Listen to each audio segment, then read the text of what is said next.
주일에 예루살렘에 입성하신 예수님은 예루살렘 성공과 곳곳에서 말씀을 전하시다가 목요일 저녁 최후의 만찬을 합니다. 그리고 겟세마네 동산에서 땀방울이 핏방울이 되도록 밤새 기도하셨습니다. 그리고 그날 늦은 밤 군병들에게 목요일 밤에 체포당하시고 금요일 오전에 재판받고 오후에 처형을 당하십니다. 그리고 6월절이 지난 주일 새벽에 부활하시게 됩니다. 우리 주님께서 고난당하신 기간 중에 가장 고통스러웠을 순간이 언제일까 생각하면 십자가상에서 엘리 엘리 라마 사박다니 나의 하나님 어찌하여 나를 버리시나이까, 하나님께 버림받는다고 고백하던 그 절규의 순간이었을 것입니다. 우리 인류를 구원하기 위하여 우리의 죄를 지시고 십자가에 죽으시는 그 순간, 십자가에 달려 계신 그 예수님은 저와 여러분의 죄를 뒤집어 쓰고 계신 제물, 죄 덩어리였습니다. 이 제물로 죽음을 앞둔 그 순간만큼은 우리 주님은 아버지 하나님께 버림받은 죄 덩어리 제물, 죄인이었습니다. 십자가에 달려있는 이 예수님을 보고 많은 사람들이 비웃었습니다. 입을 비죽이며 말하기를 하나님의 아들이여 십자가에서 내려오라, 구원자라고 하면 자기부터 구원해 보시지, 신에게 저주받은 녀석이 신의 아들이라고 말도 안 되지 하면서 예수님을 비웃고 조롱했습니다. 그 사람들은 예수가 부활하실 것을 상상치 못했기 때문에 비웃을 수밖에 없었고, 하나님의 아들이라고 하는 자가 죽어가고 있으니 저주할 수밖에 없었을 것입니다. 하지만 오늘 저와 여러분은 예수님의 죽음만 알고 있는 자가 아니라 예수님의 부활도 함께 알고 믿고 있기 때문에 죽으신 주님께도 감사하고 부활하신 주님을 바라보며 소망을 갖고 있습니다. 우리는 주님의 고통과 죽음과 부활로 나음을 입었고 평화를 누리고 의인이 된 줄 믿습니다. 그런데 그 은혜를 입은 우리들이 마치 부활을 모르고 예수님이 누구신지 모르는 사람들처럼 주님을 부인하거나 거부한다면 얼마나 안타까운 일이겠습니까? 예수님을 믿지 못하는 자들이 부인하는 것은 이해가 되지만, 예수님의 말씀을 믿고 예수님이 하나님의 아들이고 우리를 구원하신 분이시고 부활하신 분이고 재림하실 분이라고 믿는다면서 그분을 거부한다면 그 죄는 더 클 것입니다. 오늘 많은 이들이 주님의 제자라고 하면서 하나님의 자녀라고 하면서 삶으로, 행동으로, 그리고 심지어 입으로 예수님을 부인하는 일들이 얼마나 많습니까? 오늘 우리는 예수님이 체포당하시고 신문 받으시는 이 과정에 예수님을 부인했던 제자 베드로의 이야기를 방금 요한복음을 통해서 보았습니다. 그리고 그 베드로의 부인하는 모습을 통해서 오늘 우리의 모습이 어떠한지 살펴보려고 합니다. 예루살렘에 입성하신 예수님은 목요일 저녁 제자들과 최후 만찬을 하시면서 다시 한번 자신의 죽음을 예고하셨습니다. 그리고 예수님은 십자가 지실 것을 예견하시고 겟세마네 동산에서 자신이 감당해야 될 십자가를 생각하시면서 밤을 새워 기도하셨습니다. 그리고 기드론 시내 건너편 동산으로 건너가셨습니다. 예수님이 제자들과 가끔 모이시던 곳이었고 그 위치를 가룟 유다도 잘 알고 있었습니다. 무엇보다도 예수님은 지금 가룟 유다가 만찬 중에 그 방을 나갔는데 예수님을 체포하기 위하여 종교 지도자들과 군병들을 몰고 올 것을 다 알고 계셨고, 어쩌면 체포당할 것을 목표하고 그 장소로 기드론 시내 건너편 동산으로 건너가셨습니다. 예수님께서는 자기를 체포하기 위해서 가룟 유다를 앞세운 무리들이 찾아왔을 때에 예수님은 도망가신 것이 아니라 오늘 본문에 보니까 4절에 예수께서 그 당할 일을 다 아시고 자기를 체포하러 온 줄을 다 아시고 먼저 말씀을 하십니다. 너희가 누구를 찾느냐? 그랬더니 이 찾으러 온 사람들이 예수님인지를 모르고 우리가 나사렛 예수를 찾고 있다, 그렇게 했을 때 예수님이 내가 바로 예수다라고 바로 말씀을 하셨습니다. 보통 사람들이라면 군인들이 체포하러 왔다고 하면 무서워 피하거나 자기는 당신들이 찾는 그 사람이 아니라고 모른 척하고 거짓말을 하든지 도망을 갈 것입니다. 그런데 예수님은 자기가 먼저 누구를 찾느냐고 당당하게 물으시고 예수님이 먼저 내가 당신들이 찾는 그 예수다라고 가르쳐 주신 겁니다. 6절에 보니까 그 소리를 들은 사람들이 어떻게 하십니까? 그들이 물러가서 땅에 엎드러졌다 그랬습니다. 군인들이 잡으러 오면 잡히러 온 사람들이 도망가다가 넘어져야 되는데 오히려 잡혀야 될 예수님이 누구 찾느냐, 내가 예수다 그랬더니 잡으러 온 사람들이 깜짝 놀라서 땅에 엎드러졌습니다. 왜 그랬습니까? 놀란 거죠. 아니 이 사람은 뭔가, 우리가 여러 사람 체포해봤지만 우리가 오면 자기들이 무릎을 꿇든지 도망가든지 해야 되는데 너무 당당한 모습에 군인들이 뒤로 물러서며 땅에 엎드러졌습니다. 그 7절에 예수님이 다시 물어요. 다시 누구를 찾느냐라고 물었고 그들이 또다시 나사렛 예수 찾는다 그랬더니 예수님이 다시 또 태연하게 분명하게 말씀하십니다. 8절에 내가 그다, 내가 예수라고 했잖아, 나를 잡아가라. 나를 찾는다면 이 사람들이 가는 것은 내 옆에 있는 제자들은 풀어줘라. 예수님은 지금 체포당하는 상황에 자기가 도망가거나 자기 신변 보호를 하려고 하는 것이 아니라 오히려 제자들을 풀어주라고, 가게 하라고 말씀하십니다. 그 이유를 9절에 이렇게 합니다. 같이 읽을까요? 시작. 이는 아버지께서 내게 주신 자 중에서 하나도 잃지 아니하여 사옵나이다 하신 말씀을 응하게 하려 함이라. 구약 성경을 통하여 메시아가 우리를 구원하러 오셨지, 메시아를 따르는 자를 잃지 않는다고 하신 그 말씀을 성취하기 위해서 지금 예수님 주변에 있는 제자들은 지켜내었다는 겁니다. 말씀을 성취하기 위해서. 보통 사람들은 자기 신변 보호 본능이 있지 않습니까? 자기 신변 보호 본능. 어쨌든 살아야 되니까, 지켜야 되니까 도망을 가든지 움츠리든지. 근데 예수님은 자기 신변 보호 본능이 아니라 제자들을 보호하는 사랑의 본능, 더 정확히 말하면 성경의 말씀을 성취하려고 하는 그 본능, 성경의 말씀의 내용은 한 영혼이라도 잃어버리지 않으려고 하는 다른 종류의 본능을 갖고 계셨던 것입니다.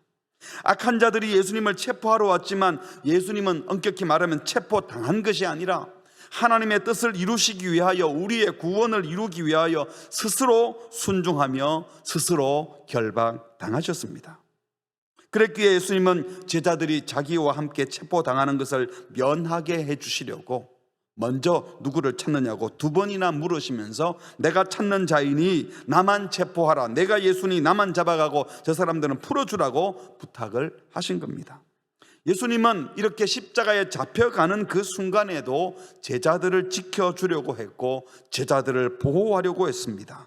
스스로 자신을 밝히면서 자발적으로 십자가에 잡혀가시기 위하여 잡혀가셨습니다. 이것이 바로 제자들을 향한 예수님의 마음이었습니다. 이 상황에 옆에 있던 베드로는 어떻게 했죠? 10절에 보니까 이에 시몬 베드로가 칼을 가졌는데 그 칼을 빼어서 대제사장의 종을 쳐서, 대제사장을 호위하고 있던 옆에 있는 종을 쳐서 오른편 귀를 베어버렸는데 그 종의 이름은 말고라 하고 사람 이름까지 분명히 알려줬습니다. 베드로가 지금 예수를 잡으러 온 무리들을 보고 흥분했습니다. 들고 있던 칼을 빼어서 군병들과 함께 따라온 대제사장의 종 말고에 쳐서 그 오른쪽에 귀를 잘랐습니다. 아마도 죽이려고 하다가 귀를 자른 것 같기도 해요. 어쩌면 예수님을 지키고 보호해 주겠다고, 예수님을 위해 목숨까지 바칠 각오되어 있다고 예전에 큰 소리를 쳤었거든요. 그래서 그 용기를 내어서 수제자다운 용기를 보여준 것이죠. 그런데 예수님은 베드로를 칭찬하지 않았습니다. 네가 나를 다 부인하도 나를 부인하지 않고 다 도망가도 도망가지 않고 나를 지킨다 그러더니 네가 칼을까지 들고 나를 살려주려고 하거나 칭찬하는 것이 아니라 칼을 거두라는 경고를 받으십니다. 11절을 같이 읽겠습니다. 예수께서 베드로더러 이르시되 칼을 칼집에 꽂으라. 아버지께서 주신 잔을 내가 마시지 아니하겠느냐 하시니라. 지금 베드로가 예수님이 잡혀가지 않도록 칼 들고 무력을 행사하면서 예수님을 살려내는 것이 베드로가 할 일이 아니었습니다. 예수님이 지금 잡혀가시는 것은 예수님이 스스로 선택하신 길이요, 아버지께 순종하기 위하여 자발적으로 가는 길인데 그걸 네가 왜 막느냐, 내가 가는 이 길을 막지 말라는 것이었습니다. 그 전에 주는 그리스도시여 살아계신 하나님의 아들이라고 고백했을 때 나는 체포당하고 죽을 것이라 그랬더니 절대로 그럴 일이 없을 겁니다 라고 했다가 사탄이라고 물러가라고 혼났던 적이 있었는데 지금 그 일을 또 하고 있는 겁니다. 이렇게 예수님을 지키고 보호하기 위해서 칼을 들고서라도 싸울 준비가 되어 있다고 용맹을 보여주던 베드로는 정말 예수님을 위해 목숨을 내어놓을 준비가 되어서 그랬을까요? 지금까지 보호해온 예수님은 힘을 안 써서 그렇지, 우리 예수님 너희 정도 군인들 수십 명 수백 명 달려들어봐, 단번에 제압할 수 있어. 어디서 우리 예수님 앞에 까불고 있어. 아마 베드로는요, 예수님이 그런 힘이 있는 분이라고 생각했고, 지금 군병들이 제사장이 몰려와도 이 정도는 단번에 어떻게 처치할 수 있을, 힘쓸 수 있는 분이라고 아마 착각을 한 것 같아요. 그러니 그 힘을 빌어서 옆에서 칼 들고 설친 것이 아닌가, 그렇게밖에 생각이 되지 않습니다. 그 다음 내용을 살펴보면 베드로가 어떤 사람인지 우리가 알 수 있습니다. 예수님은 결박당하여 대제사장의 집들로 잡혀갔습니다. 방금 칼을 빼들었던 사람인데 어떤 일이 벌어집니까? 두 사람이 갔는데 다른 제자 한 사람은 잡혀가는 예수님을 따라 대제사장 집들 안으로 따라 들어갔습니다. 원래 그 제사장과 아는 사람이었어. 그리고 베드로는 대제사장 집들 안으로 안 들어가고 문 밖에 서 있었다고 말씀합니다.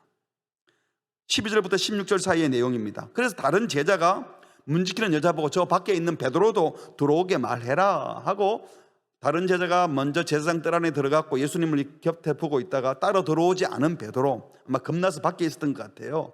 그래서 여종을 시켜서 저 밖에 있는 베드로도 들어오게 시켜라, 말해라 했어요. 그래서 17절에 문 지키는 여종이 다른 제자의 말을 듣고 베드로 부르러 간 거예요. 그래서 저 앞에 있는 예수 따라 있는 제자가 말하는데 너도 오라고 그러는데 그 말 하러 가서 너도 이 사람의 제자 중 하나가 아니냐, 재판받고 있는 잡혀간 예수님 돌보러 오라고 하는 다른 제자의 말을 전해주는 여종의 말이죠. 너도 저 예수 종 제자 아니냐, 그렇게 말했더니 나는 아니라. 왜 와 있는 거야 이 밤에 제사장 집에? 누가 봐도 제사장 예수님의 제자인데 아니라고 거부합니다. 그때가 추운 고로 18절, 종과 아래 사람들이 불을 피우고 서 있으니까 베드로도 거기 가서 불 쬐면서 나 불 쬐러 온 사람인 것처럼 멍청스럽게 그러고 있는 겁니다. 예수를 체포하러 온 제사장의 종에게 칼까지 뽑아 들면서 용맹스러운 주님의 제자 행세하던 그가, 큰 소리치며 자기 선생 예수님 위해 목숨까지 바칠 것처럼 거드름 피우던 그가 지금 유약하고 어린 여종 앞에서 또 먼저 간 제자가 자기를 부르는데 나는 이 사람 제자 아니다 하고 예수님과 상관없는 사람이라고 말합니다. 바로 얼마 전에, 바로 몇 시간 전에 예수님 자신의 순환과 죽음을 예고하시면서 제자들이 다 나를 버릴 것이다 이렇게 말했을 때 베드로가 다 버려도, 마가복음 14장 29절입니다. 베드로가 여짜오되 다 버릴지라도 나는 거리지 않겠나이다. 베드로 말이 남과 비교하는 거예요. 내가 수제자인데 다른 겁쟁이 제자들하고 저 다릅니다. 난 특별합니다. 저는 예수님 절대로 안 버립니다 하고 더 큰 소리 치고 떠벌리던 사람이에요.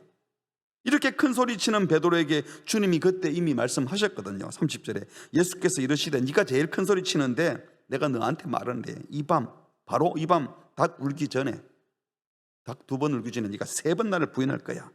이때 베드로가 뭐라고 합니까? 좀 화가 난 거야. 아니 내가 수제자로 예수님 절대로 안 버리겠다는데 무슨 그런 말씀을 하십니까? 하면서 힘있게 말하되 내가 주와 함께 죽을지언정 주를 부인하지 않겠나이다. 그랬더니 옆에 있던 사람들이 또 질세라, 우리도 다 그렇게 하겠습니다. 다른 제자들이 막 따라합니다. 경쟁하듯이 예수님 따라갈 거라고. 그런데 이 베드로가 지금 예수님을 부인하고 있습니다. 17절, 너도 이 사람 제자 중 하나가 아니냐. 이 말을 좀 더 정확하게 번역하면 그래요. 설마 당신은 이 사람 제자 아니죠? 예수 제자는 아니죠? 물론 아니지. 이 답변을 유도하는 그런 류의 질문입니다. 예수가 대제사장들에게 붙들려가고 유약하게 잡혀가 있는 모습을 보면서 전체적인 분위기상 예수님이 내가 생각하던 것처럼 힘쓸 것 같지 않다고 생각이 되고 실패했다는 생각을 한 것 같습니다. 이런 직감이 드니까 이 계집의 여인의 이 질문에 쉽게 넘어간 겁니다. 아니 예수 제자 아니죠. 물론 나는 예수 제자가 아니야. 쉽게 대답해 버렸습니다. 상황을 모면하기 위해서 얼떨결에 한번 그런 대답할 수도 있잖아요. 핑계할 수 있어요. 하지만 얼마 전에 베드로가 다른 제자들 앞에서, 예수님 앞에서 그렇게 강력히 충성을 맹세했던 생각과 비교해 본다면 너무 어이없이 쉽게 예수님을 부인해버린 겁니다.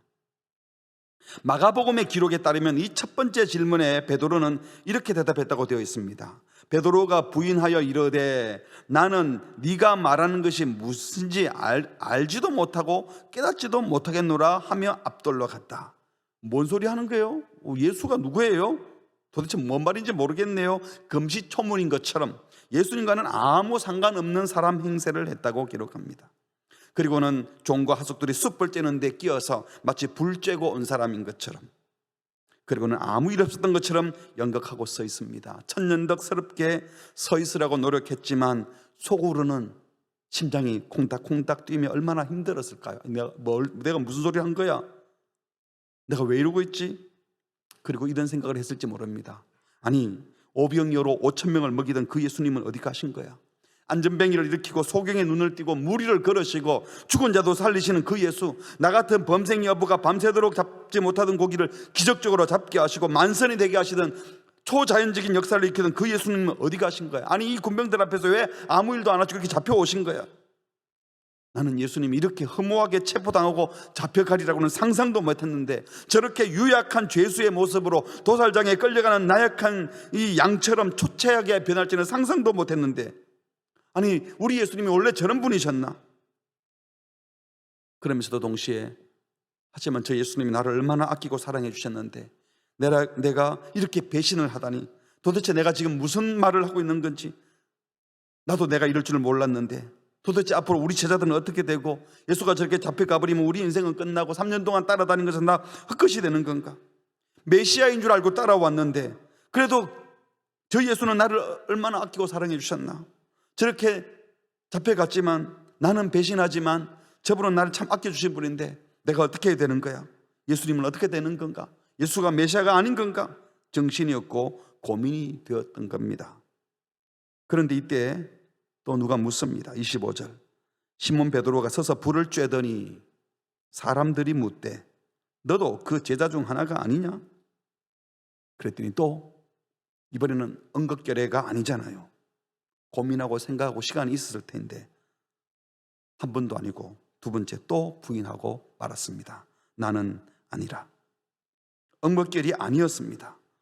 두 번이나 부인했을 때는 핑계할 수가 없었을 겁니다. 그리고 베드로의 눈에는 지금 돌아가는 형편을 보니 예수가 과거에 그 능력 많은 하나님의 아들이 아닌 것 같았습니다. 예수님이 크게 보이지 않고 그가 하셨던 말씀들은 기억이 나지 않고 지금 끌려다니며 신문당하고 채찍질 당하는 예수의 유약한 모습만 눈에 들어왔습니다. 그래서 또 어쩔 수 없이 부인했던 겁니다.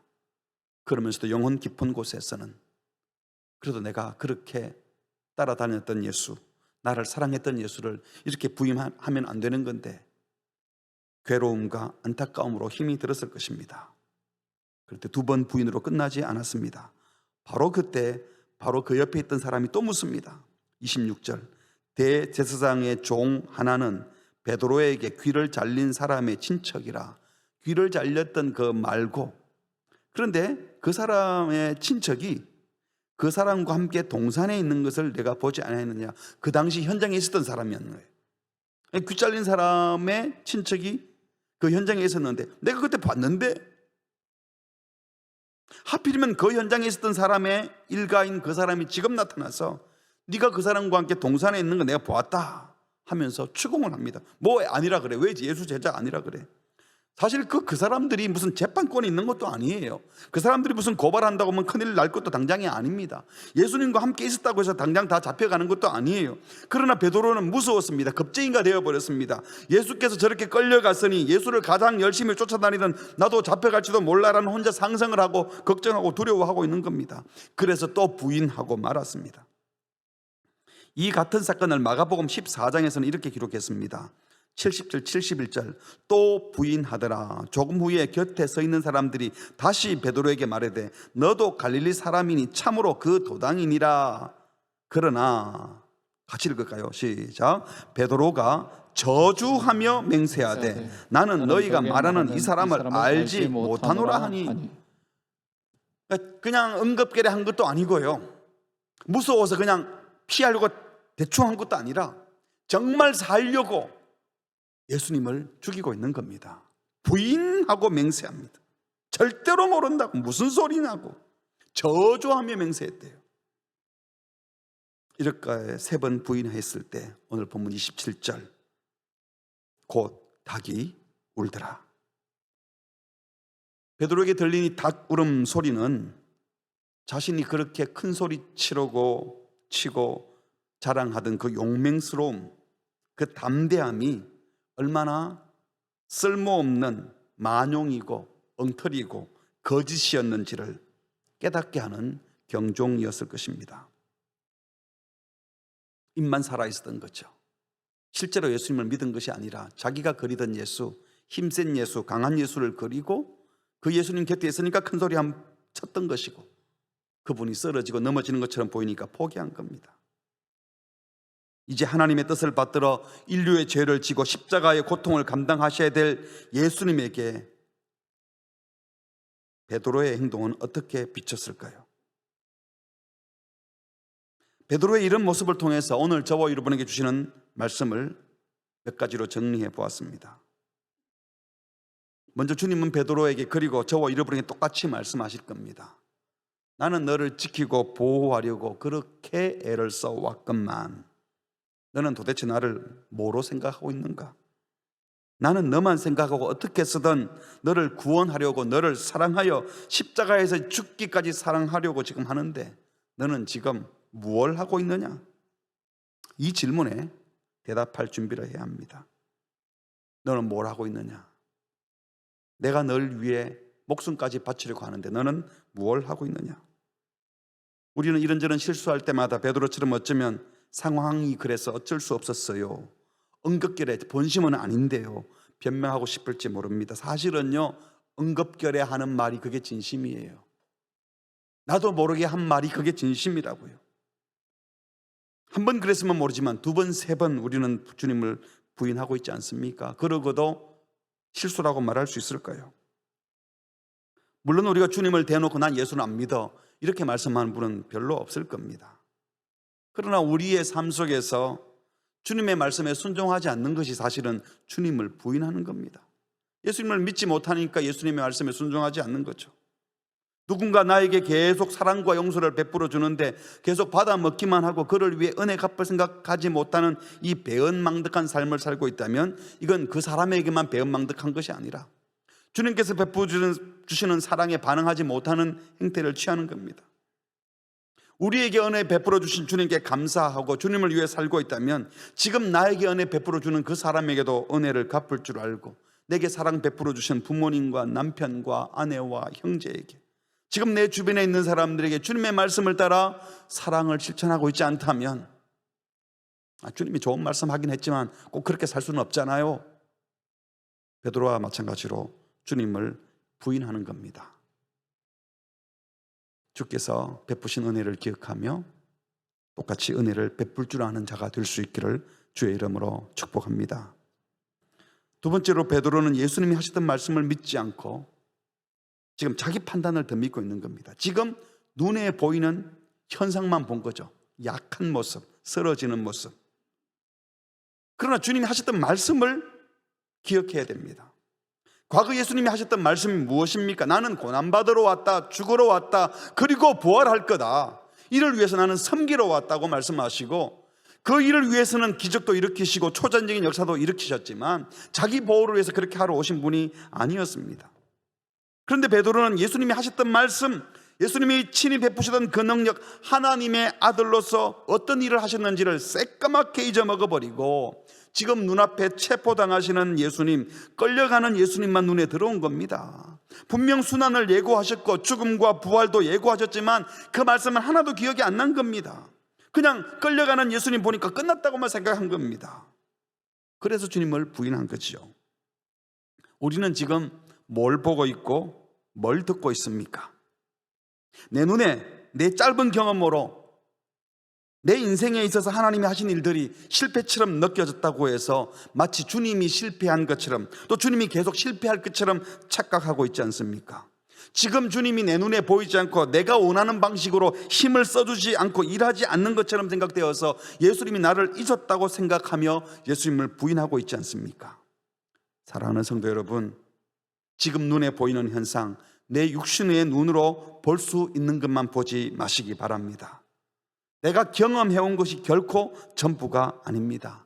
내가 보는 것, 다시 말해 내 느낌, 내 경험, 내 지식을 믿지 말고, 내 눈에 보이는 것을 믿지 말고 주님께서 하셨던 말씀을 기억하고 주님이 말씀하셨으면 반드시 이루어질 것을 믿으시기를 바랍니다. 우리 경험을 벗어난 부활이 기다리고 있고, 우리 경험을 벗어난 주님의 재림이 기다리고 있습니다. 그래서 우리는 지금 걸어가야 될 십자가의 삶을 걸어갈 수 있는 줄 믿습니다. 세 번째로, 내 신념에 따라 하는 행동이 주님을 위한다고 하는 것처럼 하면서 했지만 사실은 그것이 주님께 방해가 될 수도 있다는 사실을 기억해야 됩니다. 오늘 베드로가 그랬지 않습니까? 큰 소리 치며 주님 쫓겠다고 하고 목숨까지 내놓겠다고 큰 소리 쳤어요.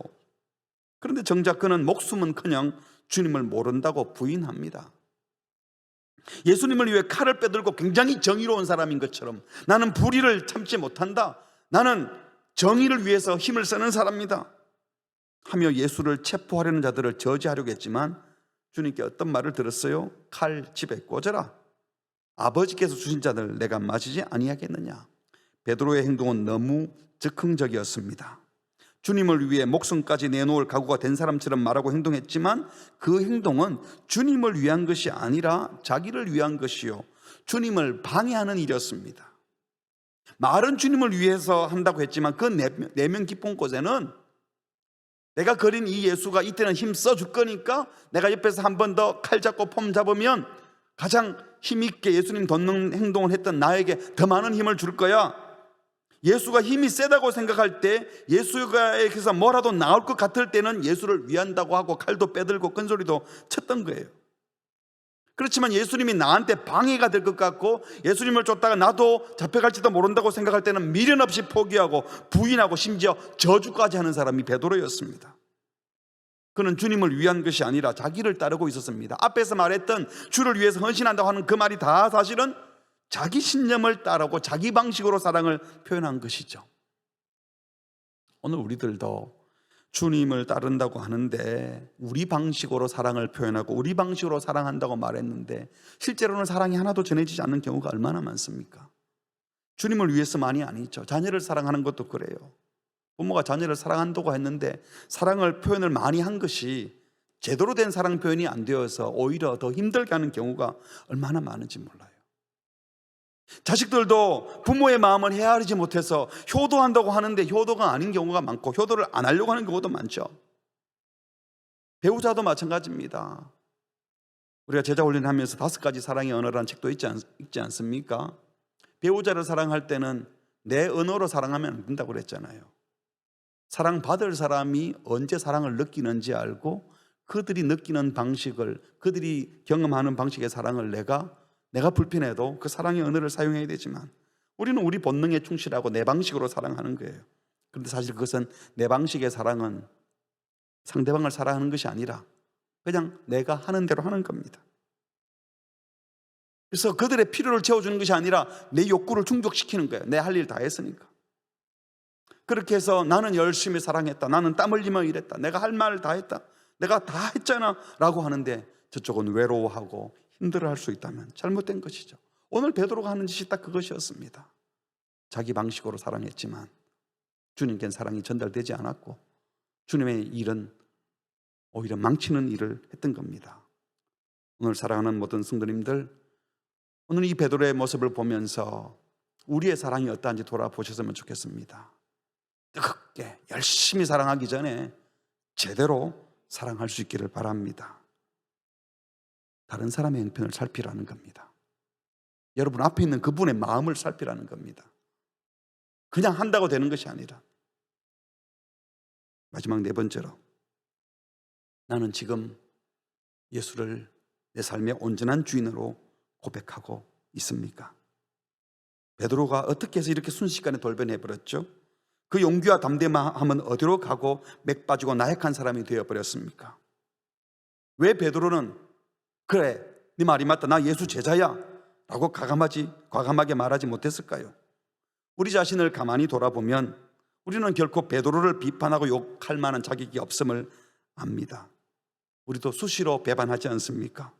주님의 말씀을 신뢰하지 못하고 하나님께 순종하기보다 욕심에 굴복하고 보이는 것에 마음을 주고 힘센 편에 서려고 하고 사단의 뜻에 마음을 빼앗긴 적이 얼마나 많습니까?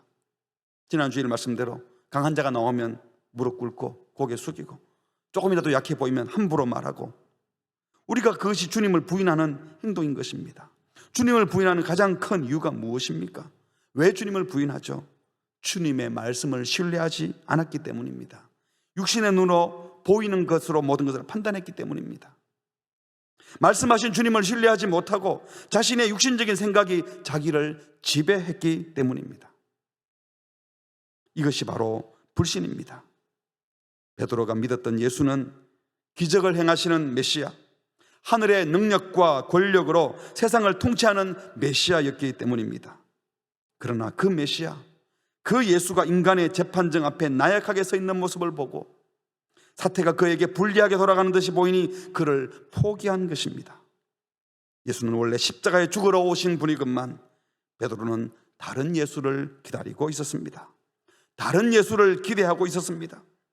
그는 예수님을 예수님으로 믿고 따른 것이 아닙니다.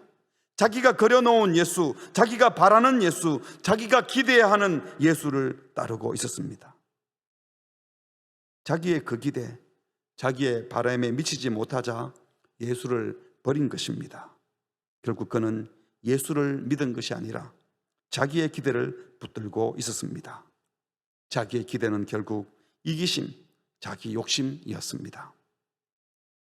진리에 기초하지 않은 감성적 신앙은 열악한 환경이 오면 여지없이 무너집니다. 말구의 귀를 벨 만큼 과감하던 베드로의 용기는 어느새 사라졌습니다. 비천한 어린 하녀의 질문에 예수를 두 번이나 거부하고 세 번째는 아예 저주하며 맹세하며 예수를 부인하는 자리까지 가게 될 수도 있는 것입니다. 말씀을 맺으려고 합니다.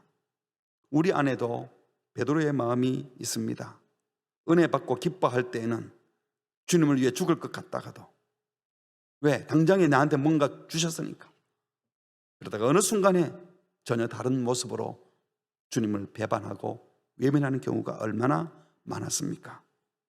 주님의 말씀을 기억하지 못하고 내 육안으로 보이는 것으로 모든 것을 판단하고 이기심과 욕심의 종이 되었기 때문입니다.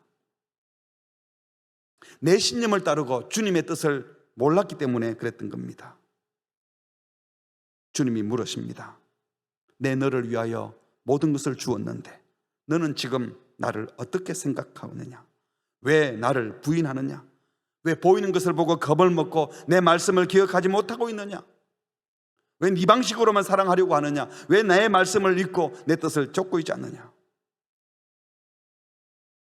오늘 이 주님의 음성을 들으시면서 주님을 배반하는 자가 아니라 온전히 주님을 쫓는, 주님의 은혜에 감사하며 보이는 것이 아닌 말씀을 기억하며 주님의 십자가를 기꺼이 따라가는 복된 종들이 다 되시기를 주의 이름으로 축복합니다. 우리 함께 찬양하겠습니다.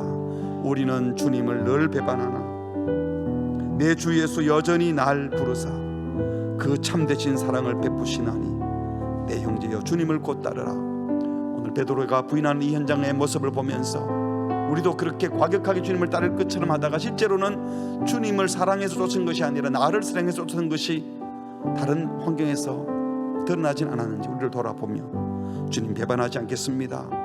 배반하는 저를 사랑해 주셔서 감사합니다. 이런 고백을 가지고 함께 찬양하겠습니다.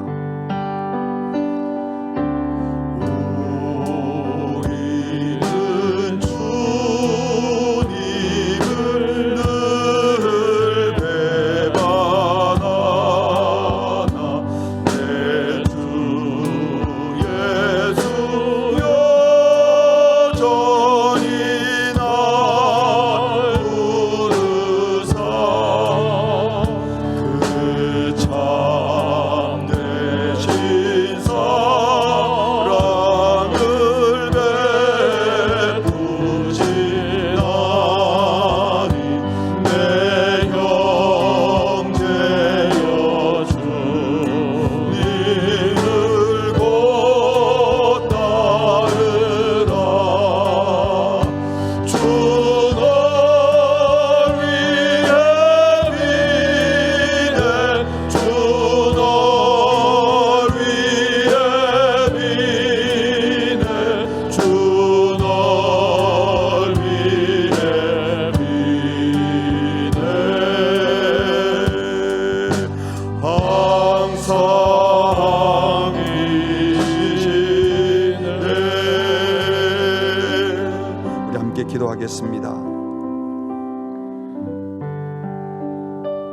우리는 베드로의 부인 이야기를 들을 때마다 어떻게 수제자가 그럴 수 있나 하고 쉽게 얘기하지 않았습니까?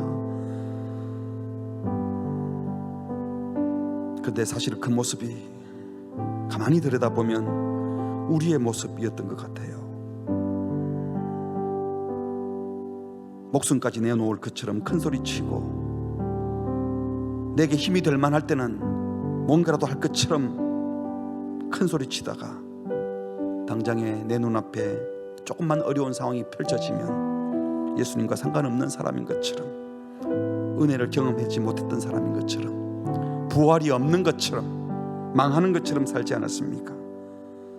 이 시간 기도하실 때 내가 말씀을 신뢰하지 못하고 육신에 보이는 것으로만 모든 것을 판단하고 마치 부활이 없는 것처럼 살았던 우리의 죄를 주님 앞에 고백하고, 주님, 이제 주께서 날 위하여 모든 것을 내놓으신 그 은혜를 생각하며 우리도 기쁜 마음으로 은혜에 감사하며 살 수 있도록 힘을 주십시오.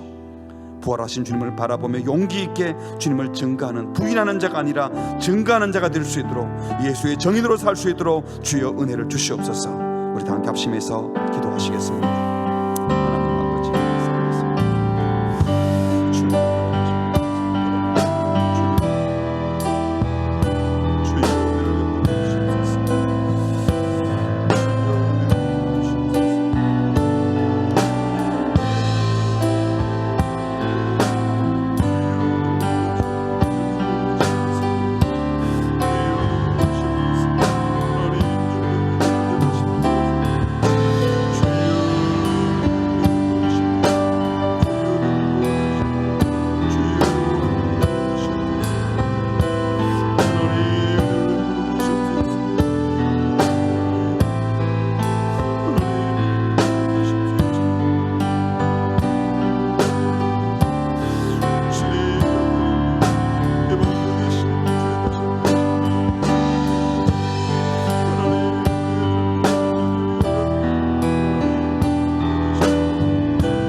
하나님, 독생자 예수를 우리에게 보내주시고 우리를 위하여 살찌끼고 피 흘리심으로 우리의 죄를 대속해 주시고 구원해 주신 하나님의 사랑에 감사를 드립니다. 십자가에 죽으신 예수님은 영광스럽게 부활하시고, 부활하여 승천하신 예수님은 다시 우리를 심판하기 위하여 영광 가운데 다시 재림하시는 줄 믿습니다. 이 예수님을 우리가 분명히 믿을진데 지금 당장 내 눈에 보이는 불편하거나 힘든 상황 때문에 예수를 부인하고 거부하는 자리에 가지 않게 하나님 우리를 지켜 주시옵소서. 주께서 모든 것을 내어놓으시고 우리를 사랑하시고 보호해 주시려고 하셨는데 우리는 우리 보호 본능이 자리 잡아서 우리의 육체 보호하려다가 우리 영혼을 잃어버리는 그런 어리석은 자리에 빠지지 않도록 주께서 우리를 지키시고 보호하실 것을 분명히 믿고 내 방식대로가 아니라 주의 말씀을 신뢰하며 눈에 보이는 것이 아니라 주님의 약속의 말씀을 기억하고 믿으며 주의 말씀에 온전히 순종하며 살아가는 우리 모두가 되게 하여 주시옵소서. 우리도 부활할 것을 믿고 주님 다시 재림할 때 영광스럽게 주님 편에 서게 될 것을 믿습니다. 이 믿음으로 결코 주님을 부인하지 않고 작은 일상의 삶에서도 주님을 거부하지 않고 주님께 온전히 순종하며 주를 따르는 복된 삶을 살게 하여 주시옵소서. 이 모든 말씀 예수님의 이름으로 기도합니다. 아멘.